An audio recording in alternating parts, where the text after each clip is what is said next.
A thin line of smoke curled into the Arizona sky, stark against the quiet gold of early evening. Kieran Voss stood at the edge of his dirt-covered runway, shielding his eyes. That wasn't an ordinary wildfire plume. It was rising from the North Ridge, deep within the blackout zone, an area where even birds didn't fly anymore. He hesitated for a moment. Technically, the zone was off-limits, government property. Technically didn't mean much to a man who hadn't filed a report in 7 years. He mounted his ATV, gears grinding, and sped into the dry basin, sand kicking up behind him like a trail of ghosts. The crater wasn't large, but it pulsed with heat. Slagged earth formed a wide depression, and in its center lay something partially buried. Not metal, not stone, something in between. Kieran stepped closer, boots crunching over brittle soil, and stared. The object shimmered with iridescent veins that moved like liquid under glass. A pod. It cracked when he touched it, barely a whisper of sound, but enough.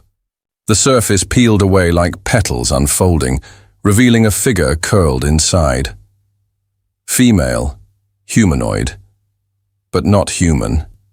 Her skin glowed faintly, silver and blue, threaded with dim light that shifted with her shallow breaths.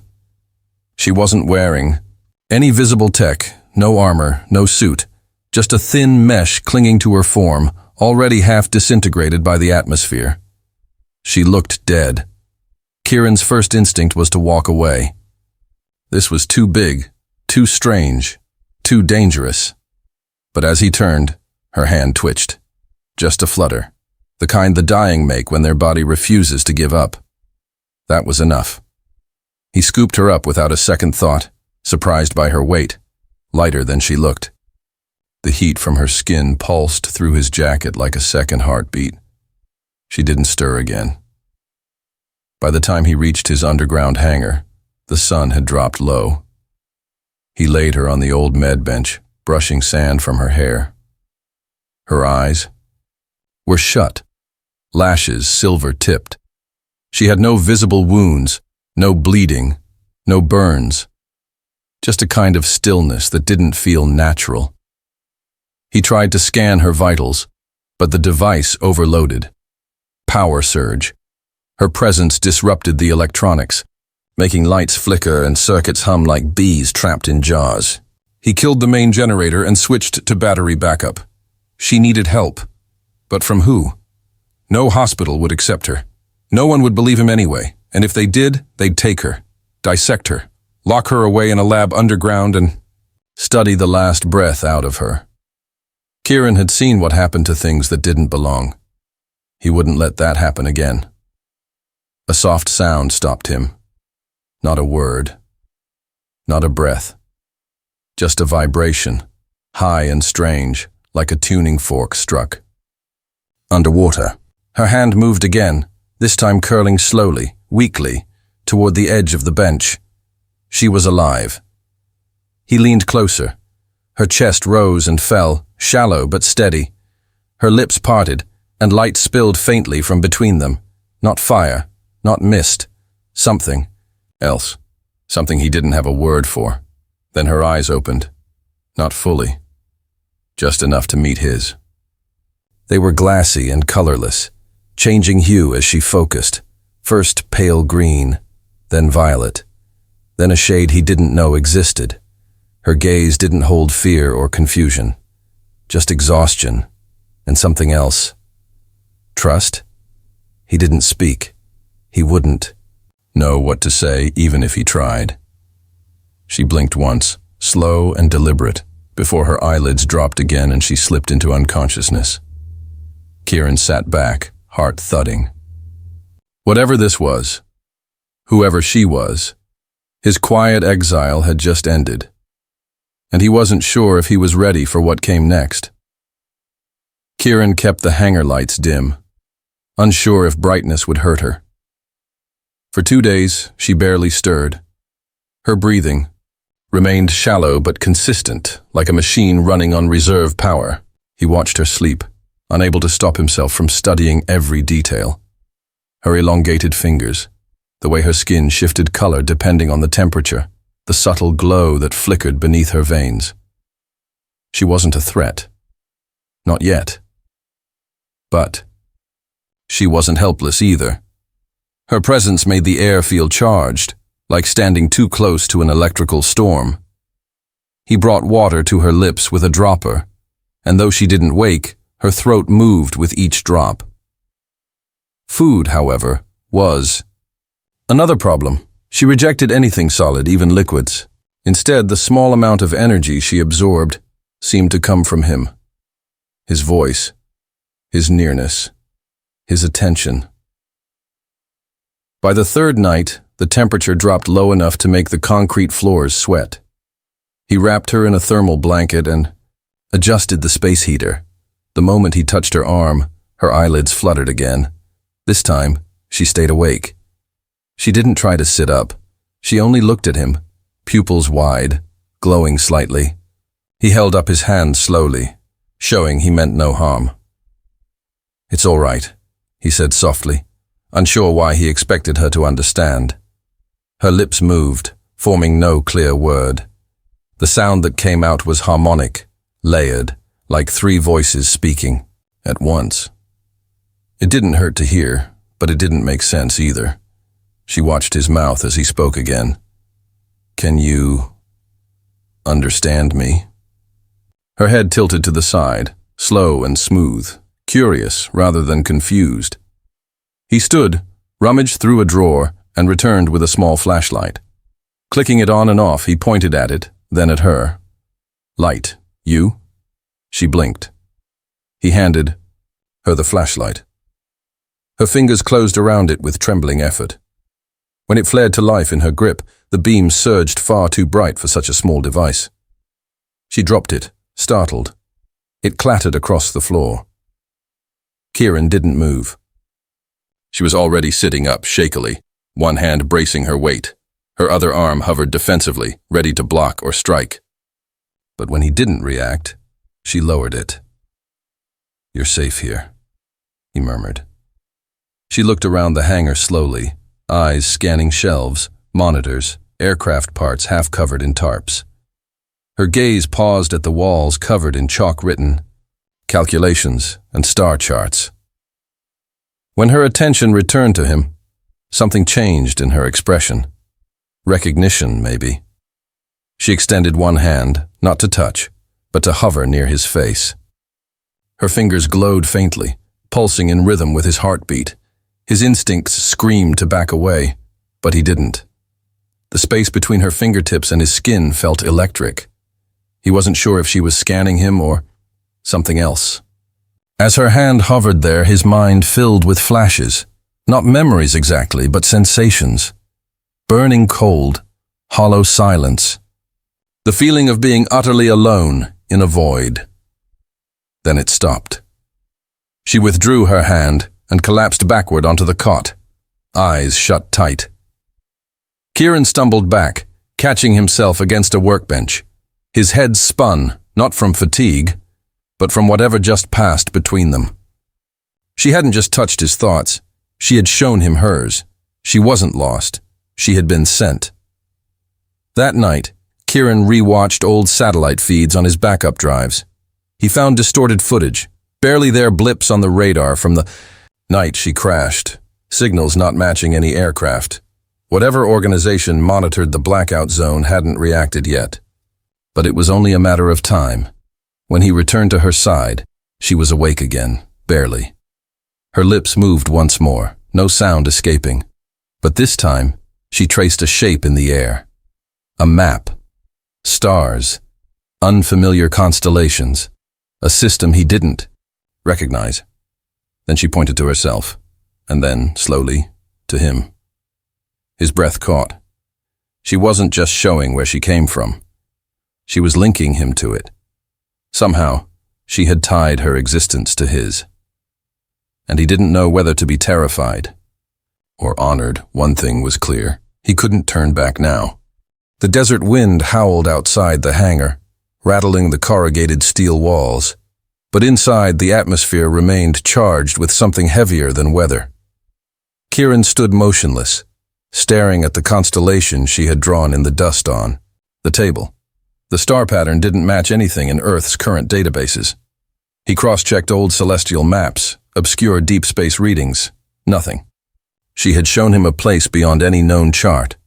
The alien woman, he still didn't have a name for her, sat silently nearby, watching him with an unreadable expression. Her body had begun to recover rapidly since the second contact. Whatever, energy passed between them before had acted like a catalyst. Her wounds, if they could be called that, healed without a trace. Her skin no longer shimmered erratically, now pulsing in calm, subtle waves. He wanted answers, but she didn't speak his language, and whatever method she used to communicate through memory or sensation was unpredictable and draining. He tried writing words, drawing symbols, even playing basic audio recordings. She studied each attempt, patiently, but responded with only the occasional pulse of light or a simple gesture. That morning, she did something new. When Kieran approached to offer water, she touched his wrist gently and then placed his hand flat against her temple. Not like before. This time she guided it. Slow, intentional, almost ceremonial. Images burst into his mind like a waking dream. A planet covered in crystalline forests, towers rising from mountain ridges, a sky thick with auroras, and then chaos, blazing lights, destruction. A surge of darkness like ink spilled across the stars. He gasped and stumbled back. She lowered her hand, visibly weakened. Kieran steadied himself. "You were attacked," he said aloud, instinctively. She didn't nod, but her body tensed in acknowledgement. Her flight hadn't been random. She had escaped. Later, while reviewing old maps again, he noticed something strange. The day she crashed, a high-altitude EMP pulse had knocked out sensors across a 30-mile radius. No official explanation had been issued. He cross-referenced the timeline. Her descent had triggered it, or someone had tried to stop her from reaching the ground. That evening, she wandered for the first time. He found her outside the hangar, standing barefoot on the cold ground. The sand glowed faintly beneath her feet, as if reacting to her presence. She looked up at the stars, and for a moment she seemed completely still, statue-like, ancient. He joined her, keeping a respectful distance. "Are they still out there?" he asked softly. Her head tilted, eyes narrowing on a specific point in the sky. Not random. Deliberate. A warning passed through his chest like a tremor. She wasn't alone in coming, and she wasn't the only one watching. The next morning, the power grid shorted again, not from her, from outside. Someone had pinged his satellite uplink. Masked signal, high frequency, military grade. His system traced it to a moving source. Drones. 2, maybe 3. Scanning. Kieran moved quickly, shutting down every transmitting device. He covered the hangar roof with heat-scrambling tarps and dumped the uplink drives into a fuel barrel. By the time the sun rose fully, no digital trace of her remained. She sensed the shift. Her posture changed, more alert, almost rigid. "They're coming, aren't they?" he muttered. She walked toward him, stopping inches away. Her fingers brushed his chest, and for the first time, she spoke a single word. Clear, haunting, deliberate. Bonded. He froze. The word was unmistakably English.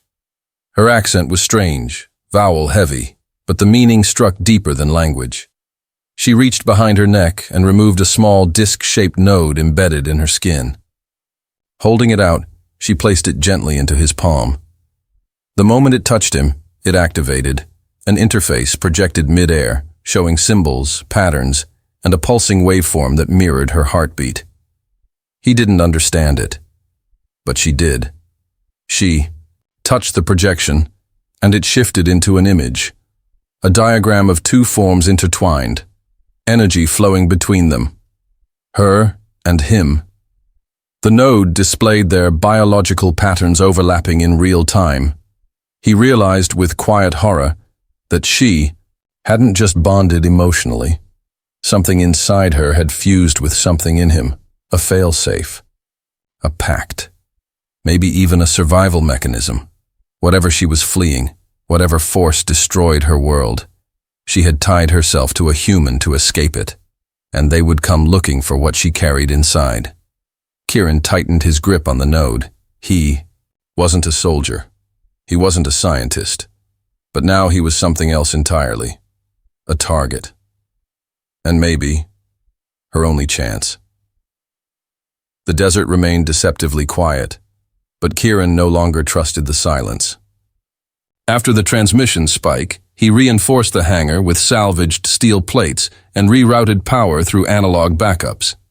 Every device with wireless capability had been gutted. He even dismantled the backup generator and rewired it manually. Just to be sure, paranoia didn't feel excessive anymore. It felt necessary. She observed him constantly now, not with suspicion but with interest. As if watching someone begin to understand a language they were never meant to speak. She rarely touched him, yet her presence filled every corner. She moved like she belonged to another gravity, graceful but alert, always listening to something he couldn't hear. He hadn't slept in 24 hours. His eyes burned and his limbs felt like they were moving through syrup. Yet he couldn't stop. The disc she'd given him had changed everything. It pulsed faintly whenever he was near her, and sometimes, when he held it too long, he caught fleeting emotions that weren't his, sharp fear, aching grief, flashes of joy wrapped in foreign colors. She was trying to show him something deeper. That night, while he reviewed the encrypted data from the node, she moved beside him and placed her hand on the table. The disk reacted instantly, projecting a complex series of images. He saw her planet again. What remained of it? Half the surface was fractured, a gray scar of ruin slicing through crystalline oceans. Strange vessels hovered above, spiked and angular, utterly foreign. The invaders hadn't just attacked, they'd harvested. Organic material, bioluminescent energy, neural compounds. Her species hadn't been conquered, they'd been processed. Kieran recoiled, bile rising in his throat. She reached toward him, her fingertips lightly grazing his wrist. The touch wasn't romantic, it was grounding. A reminder that she had survived it, that she was still here. "You weren't fleeing," he said aloud. "You were hiding something." She didn't deny it. The disc flashed again. New images. Inside a massive facility, walls of living metal, pulsating tubes, tanks, filled with suspended figures. In one of the tanks, a glow brighter than the others. Encased, protected. The node she carried, now in Kieran's possession, contained a fragment of that energy. A seed, not just a map or message, a piece of their future. He stood abruptly and walked to the back of the hangar. The desert wind hissed through the cracks, but the cold had lost its bite. He stared into the night, trying to imagine what would happen if they found her. Found him. The government wouldn't ask questions, the military wouldn't wait, and whoever destroyed her home, they were far worse. She joined him outside, her bare feet leaving faint glowing prints in the dirt. The moonlight softened the angles of her face, made her look almost human. Almost. "They'll trace the pulse," he whispered. "They'll come here." She turned toward him slowly, her eyes glowing faintly in the dark. Then she raised her hands, palms open, and something shifted around them. The air shimmered. Kieran blinked as a semi-transparent dome flickered into existence, expanding outward like a pulse wave. It extended 20 meters in all directions, forming a protective field that bent light and sound. He stepped forward, testing the edge. The hum in his ears dropped to near silence. From the outside, the hangar and surrounding area would register as nothing but heat-warped sand. "How long does it last?" he asked. She pointed to the sky, then curled her fingers in a closing motion. Sunrise. After that, it would collapse. They had until dawn. Back inside, he prepared emergency supplies, maps, Cash, analog gear, no trackers, no digital records. The plan was barely formed. Head north, disappear into mountain territory, use the underground networks he'd once scoffed at as conspiracy fantasy. She watched him but made no move to help. Not because she was unwilling, but because she was waiting. Finally, he turned to her. "Why me?" She stepped close, raising the disk between them. It floated now, unsupported, glowing brighter than ever. It scanned him, again. This time, not just vitals or proximity. It aligned with something deeper. She placed her hand on his chest, above his heart. "You are stable," she said, voice slow, shaped by memory rather than language. "You anchor." He didn't understand, but he nodded anyway.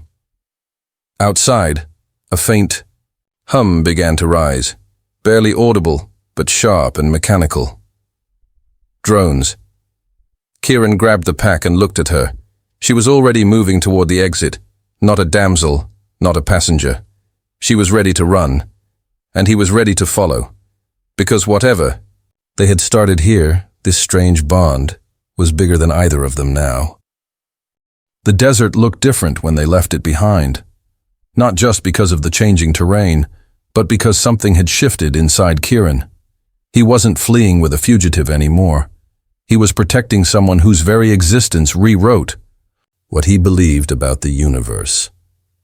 Roads became narrow trails, then faded entirely as they ventured deeper into the Colorado wilderness. The truck rumbled over uneven earth, headlights barely slicing through the dense mist hanging between ancient trees. She sat beside him, gaze fixed forward, unnaturally still. For someone so strong, so clearly engineered for survival, she had the quiet of someone who carried too many memories. Her glow had dimmed, but not from fear. She was conserving energy, preparing. They reached the cabin well past midnight. A forgotten ranger's outpost, half buried in ivy and frost.